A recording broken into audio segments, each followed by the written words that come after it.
ازيكم حبايبي، عاملين ايه؟ وحشتوني. النهارده ان شاء الله هنعمل مع بعض السمك المقلي بنفس قرمشة وجمال المحلات. احنا طبعا بنجيبه من بره بيبقى مقرمش وناشف غير اللي احنا بنعمله في البيت خالص. انا الطريقه دي والله خدتها من صاحب مطعم وجربتها عندي وفعلا طلع السمك ناشف خالص. تعالوا نشوف هنعمل مع بعض السمك ازاي.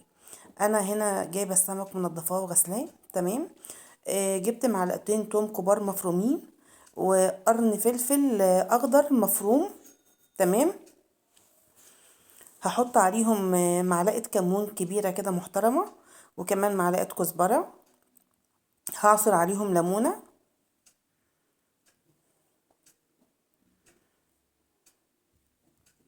بالشكل ده.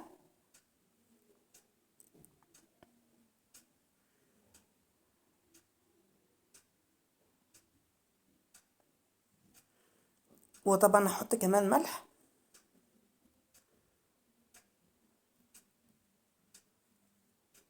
وهقلب كل المكونات دي مع بعضها.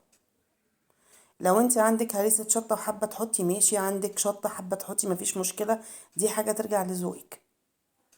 تمام كده انا قلبتها، وهحط كمان معلقة خل. معلقة الخل دي بتشيل الزفارة بتاعة السمك. معلقة واحدة فقط لا غير، مش هنكتر اكتر من كده يعني.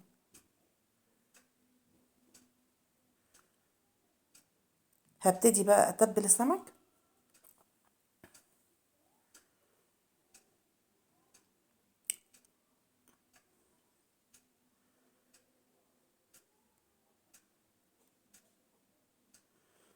هبتدي بقى اعمل الاول فتحات في السمك، ودي حاجة اختياري، حابة تعمليها مفيش مشكلة، مش حابة هي مش هتأثر في حاجة، بس الفتحات دي بتساعد ان السمك يستوي اكتر يعني. انا عملت في كل سمكية فتحة من الجهتين. هنا بقى هبتدي اتبله بالشكل ده كده. هعمله واحدة واحدة، بس انا عامة بحب الدقة بتاعته تبقى كتير جواه يعني.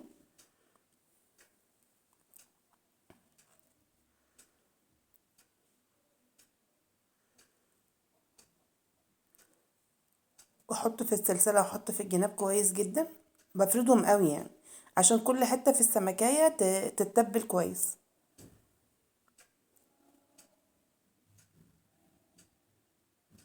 بالشكل ده كده.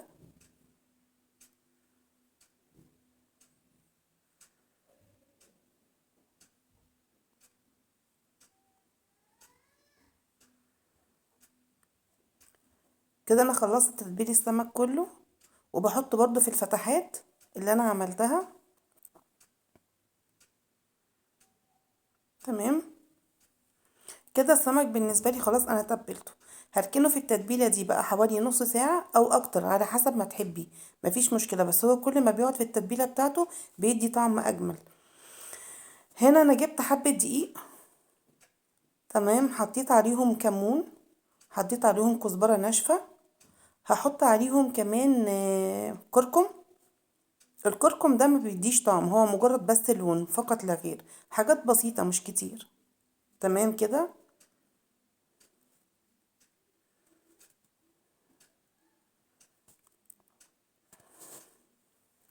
وهبتدي بقى بعد كده اقلب الدقيق بالحاجات التوابل اللي انا حطيتها دي عليه. تمام. اسفه يا جماعه انك حيت غصب عني والله. كده بقى هبتدي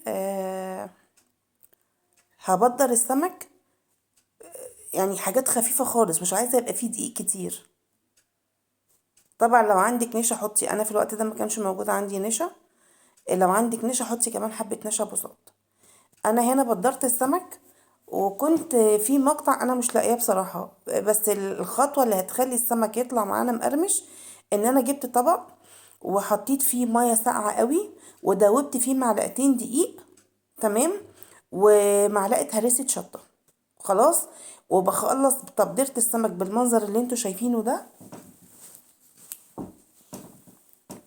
وبروح جايه منزله السمكيه لحظه، ما بغيبش ثانيه، يمكن اقل من ثانيه، ثانيه في قلب الميه الساقعه دي بالخلطه، واروح جايه مطلعاها والزيت يكون مقدوح، واروح جايه حطاها في قلب الزيت. بس للاسف المقطع ده والله انا مش لاقيه عندي في التليفون. يمكن هنا يكون الصور جزء منه بسيط. انا كده اهو تبلت السمكه خلاص، وبدرتها بالدقيق، وبنفض الدقيق على قد ما اقدر منها، مش عايزه الدقيق يكون فيها كتير. تمام زي ما انتوا شايفين كده. وبجيب الطبق، هو جزء منه باين اهو تمام، وبروح جايه منزلاه في قلب يا دوبك معلقتين الدقيق بالميه، واروح جايه منزلاهم فيه، واروح جايه حطاهم في ساعتها على النار.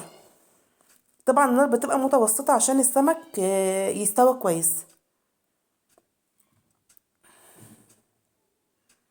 مش عالية قوي عشان ممكن السمك يحمر بره وجوه، ما يكونش مستوي بالشكل ده. تمام كده.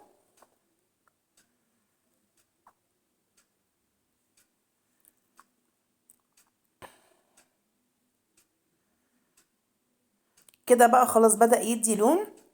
هبدأ ايه ان انا افصله عن بعضه، وابدأ اقلبه. هو لسه برضو هنا عايز يستنى شوية، حوالي 5 دقايق كمان. وكده الاكل بتاعنا خلص، وده شكله النهائي. يا رب تكون الوصفة عجبتكم، وتعملوا لي لايك وسبسكرايب. اشوفكم في فيديو جديد.